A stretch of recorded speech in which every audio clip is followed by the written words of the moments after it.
Hello, I'm reading from Derek Bell's Faces at the Bottom of the Well. And excuse the lighting, I'm in a different room. And I tried to get in the spot where I can get the best lighting. It's kind of dim and it's kind of a dreary day. We're reading Space Traders. Aliens show up.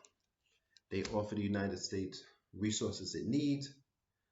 And they want all the black bodies in the United States. That's what they want. They don't say why, they just say they want them.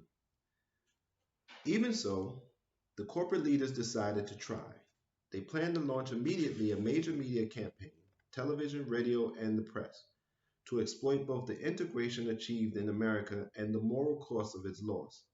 White members of professional and college sports teams would urge rejection of the trade so as to keep the team together. Whites in integrated businesses, schools, churches, and neighborhoods would broadcast similar messages.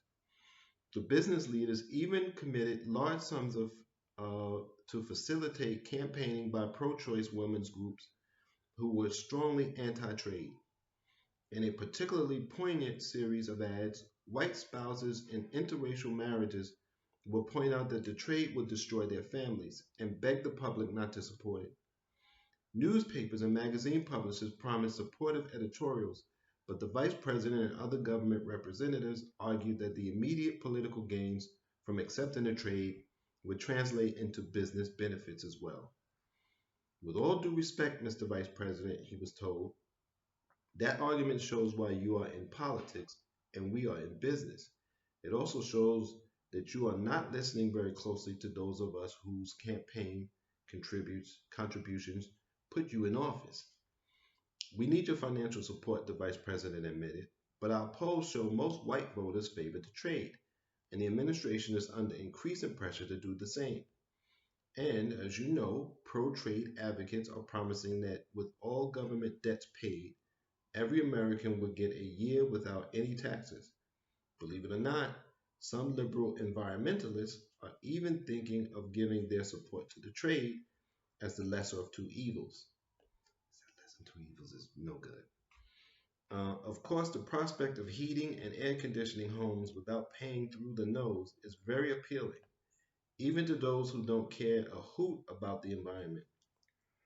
However enticing such benefits of trade may be, interjecting a government census official, the real attraction for a great many whites is that it would remove black people from the society.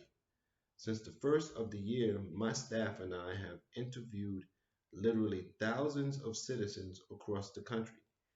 And though they don't say it directly, it's clear that at the bottom, they simply think this will be a better country without black people.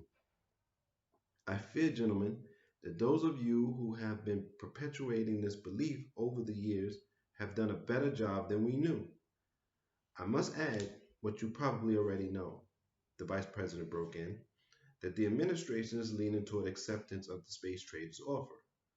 Now, if you fellows line up against the trade, it could make a difference. But in that case, the president may opt to build on the phony populist image you provided him in his first election campaign.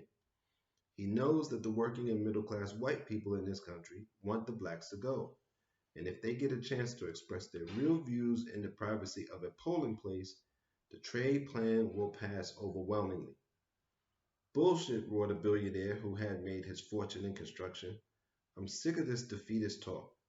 We need to get off our dead asses and get to work on this thing. Everyone says that money talks. Well, damn it, let's get out there and spend some money. If this thing goes to a public referendum, we can buy whatever and whoever is necessary. It sure as hell will not be the first time. He wound up pounding both fists on the long conference table, and likely not the last. The remainder of the meeting was more upbeat, pointedly telling the vice president that he and the administration were caught in the middle and would have to decide whose support they most want in the future.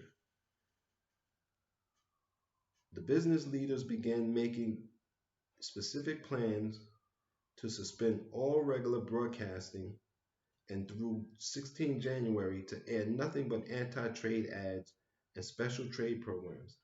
They flew out that night, their confidence restored. They controlled the media. They had become rich and successful playing hardball. However competitive with one another, they had, as usual, united to front this new challenge to their hegemony. It was, as usual, inconceivable that they could fail. And that's what happens. Corporate elite. Sometimes they want the so-called right thing, or but for the wrong reason, and they do whatever it's going to take to keep themselves in power. And you must know that, and you must make things uncomfortable for them and things uncomfortable for people who support them. That's the way it goes. Um, and if you don't do that, then things are going to decline and spiral. And once things decline and spiral, now you're dealing with violence, which we should be trying to avoid. Um, Great book, great story, and I'll continue in the next video to read it.